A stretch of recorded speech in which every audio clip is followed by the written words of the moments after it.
Yeah, I mean, it's pretty simple. I mean, I feel. Hold off on all the filming questions to do the combined Q&A, because I think that's what we should do. If you want to ask in general, questions about the company or about space travel, whatever, let's get those out of the way, and then we'll do his presentation, and then Steve's, and then we can get them both on and talk about filming in space and that topic. Absolutely, and let me jump to some new additional videos that I've got.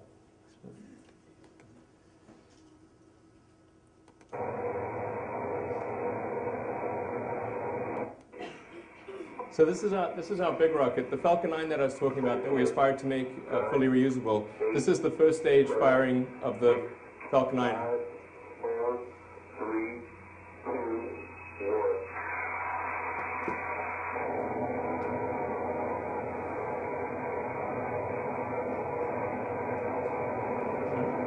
All 9 years. All 9, full duration. Yeah, it's like a few weeks ago. Yeah. So this is almost a million pounds of thrust in vacuum, which is about 4 times the maximum thrust of a 747. And it's pretty much it's Armageddon down there. You don't want to be standing at the base of that test stand. Tell them how tall the test stand is. Give them scale. Sure. The test stand is a couple of hundred feet. Well, the test stand itself is like 130 feet tall, and then there's about a 100-foot tall stage on top of it. So it's like 230 or 240 feet approximately to the top.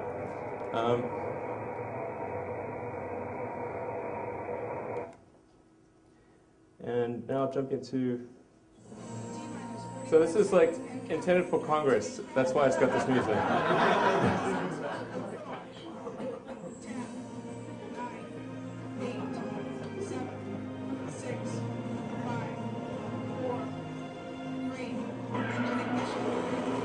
So Falcon 9 will launch from our pad at Cape Canaveral. That's launch pad 40 at Cape Canaveral, which used to house the Titan IV. Now, this is not real, by the way. This is simulation.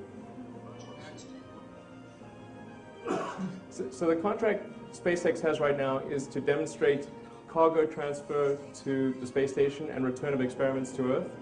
And what we're hoping NASA will exercise is an option on that contract to also carry astronauts. I think they will exercise that option fairly soon. When you talk about payload, what can you load on your machine now? Can you do one body, 2 bodies, with what you have designed right now? You mean people or? Yeah, no, but I mean, I know you're not shooting people up, but I'm just wondering in your science or whatever, how much weight you're taking for those up there right now. Well, Falcon 9 can carry about roughly 11 to 12 tons to orbit. And then in our Dragon spacecraft, we can carry 7 people. So we're the same number of people as the space shuttle carries. But of course, we don't have the giant cargo bay. So. When will that option become valid for NASA to exercise or not? The manned portion? Yeah. NASA can exercise it right now.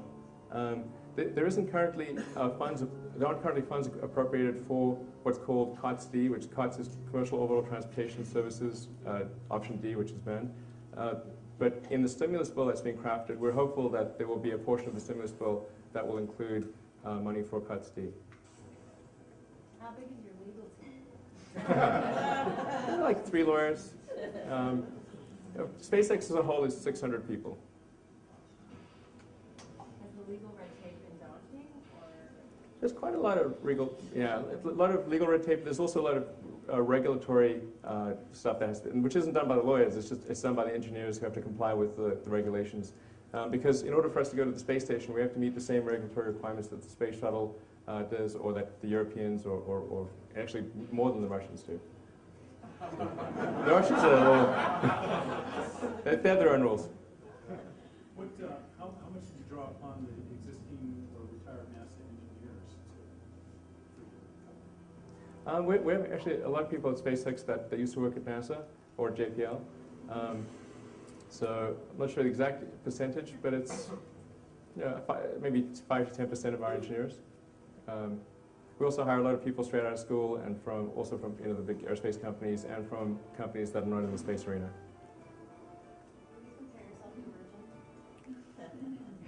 Yeah, Virgin, Branson's a friend of mine, and I've actually bought a ticket on Virgin Galactic. People often think we're competing, but that's not the case, because Virgin is really just going to space. They're doing suborbital flights.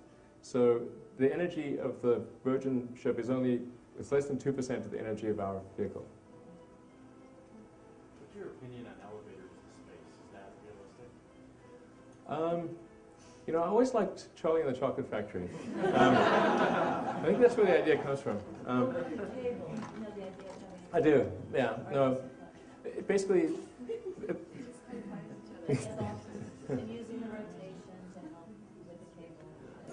yeah, so the space elevator, the idea is you have this really long cable. By really long, I mean it's sort of like anywhere from 40 to 60,000 miles long. And it's sort of with the ends way out in space, and the base is on the Earth. And you can imagine, like, the Earth is this ball rotating, and you've got this, like, cable trailing, out, and it's sort of, there are a lot of issues with the space elevator.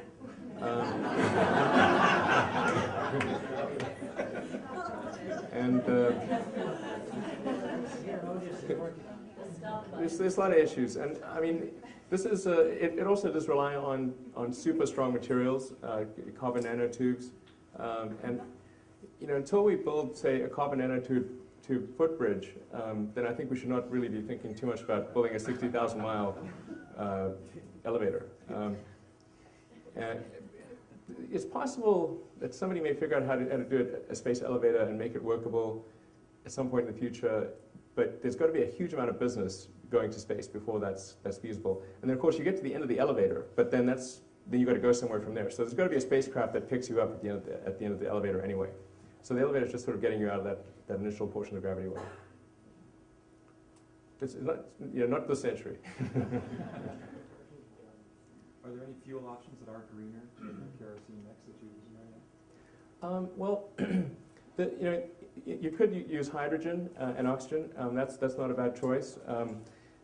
Although typically the energy required to create the hydrogen is more energy than was used to get the kerosene. But in principle, if you were to make hydrogen with solar panels, that would be a greener way to do it. But although the rocket's pretty big and whatnot, it's actually only got about the kerosene load of an airliner, because 2/3 of the rocket is actually oxidizer. It's liquid oxygen. So think of it like it's an airline flight. Do you have any plans to create something that combines your interest in solar energy and collection of solar energy on the rockets and orbits? You mean like space solar power? If there's anyone in the world who should love space solar power, it's me. Yeah. Because I'm chairman and the largest shareholder of a solar company called Solar City, and I'm a rocket company. So it's going to be like perfect. That's why I'm asking. Unfortunately, I don't think space solar power makes sense. I wish it did, because that'd be awesome. But even if you assume it costs zero to transport the solar panels to space, when you take into account the equipment that's necessary to convert the energy to, say, microwaves or some other beam form of energy, and then you've got to have equipment on the ground that converts the microwaves back to electricity, just when you take that capital cost into account, you're immediately blown out of the water, and it's not competitive with terrestrial solar power. So there's no point in even thinking about it. How far behind are we from other countries? Is anybody else doing in any place else on the planet what you're doing? With SpaceX, Right. the Chinese have a pretty interesting manned space program. I mean, right now there's really just the Chinese, the Russians, and the U.S. that send people to orbit. And the space shuttle is retiring in 2010. So unless our craft is active, the U.S. will not have the ability to send people to orbit. There is a longer-term program that NASA's got called the Ares Orion project, which is due to be finished around 2015 or 2016. and that's intended to be part of a system that takes us back to the moon. But for about 5 or 6 years there, unless SpaceX is successful, there will be no American manned space capability. So there'll just be the Russians who are charging us right now. That you see, this is really awful. The Russians are charging us over $70 million per seat to go after the shuttle retires. I mean, they got us over a barrel roll and they're doing us hard. I mean, it's really rough. I mean, we'll spend $500 million per year on the Russians just buying tickets for 6 or 7 astronauts to go to the space station per year. But if we're ready in time, and I think we can be, then that won't happen. Our cost per person, even with assuming no reusability, assuming that every bit of it is expended and no refurbishment or reusability, is about $15 million per person. And it's U.S. and the jobs are here and all that sort of stuff. So I think it's kind of a no-brainer. But no-brainers in Washington, D.C. don't always. So. Well, what has been the response from Congress? Generally enthusiastic, but well, there's. Yeah, I mean, I don't know. Hollywood have an amazing way of saying no money. There's like so many different words, but really, they haven't given you any money? Well, we've been given money for the cargo portion, but not for the manned portion, but I'm hopeful, like I said, that the stimulus bill will actually include the funds for the manned spaceflight activity. If it's not in the stimulus bill, I think it's quite likely that it'll be in the financial year FY10 bill, which will get approved around the February or March timeframe. So the government financial year starts in October. So I'm optimistic it's going to happen. It's just a question of what time scale, and for every year that we're dependent on the Russians, we have to send them $500 million. So, and the amount that we're asking for to get this done is $300 million. So, I don't know, it seems kind of ludicrous, but anyway, that's DC. Yeah. So you've never had a mission go up, is what you're saying? You have had missions go up? We've done our Falcon 1, which is our small rocket. Right. We'll be doing our first launch of our big rocket with our Dragon spacecraft next year, and there'll be 2 flights next year. One's a demonstration flight, and one's a NASA flight, and then there are 2 more NASA flights after that. And then there's people in those, or no?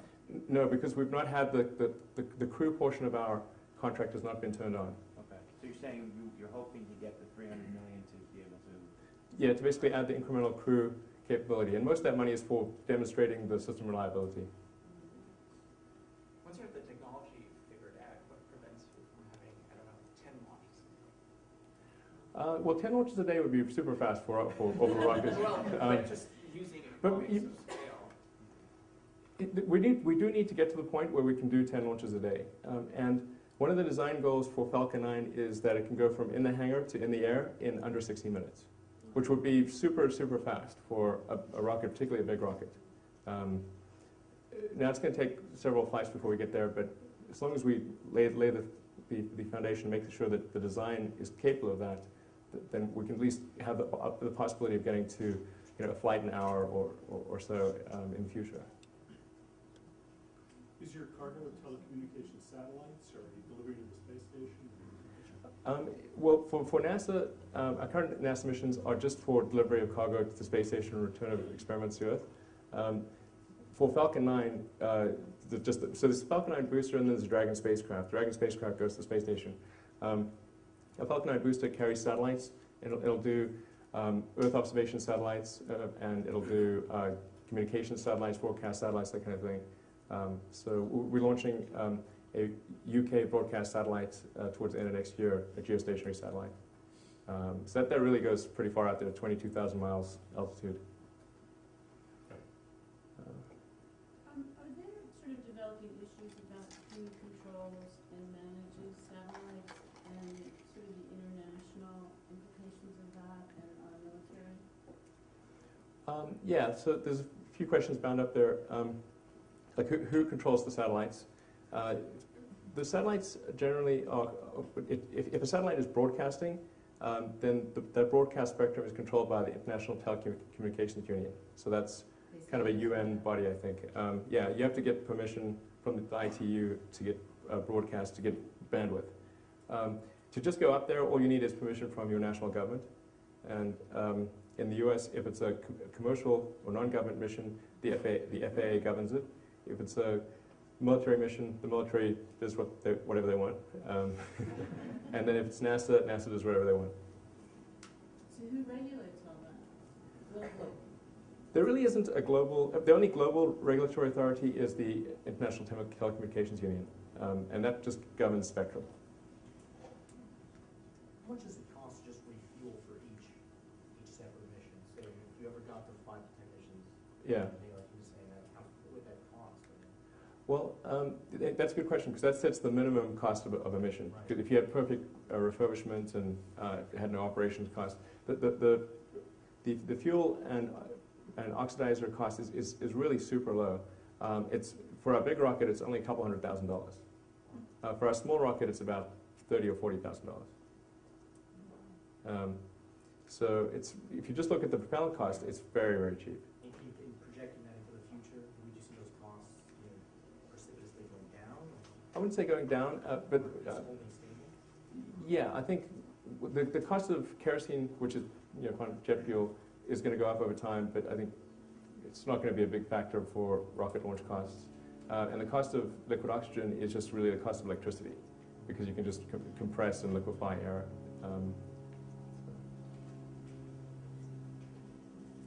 All right, well, Really good, yeah. I think that's it. So thank you very much.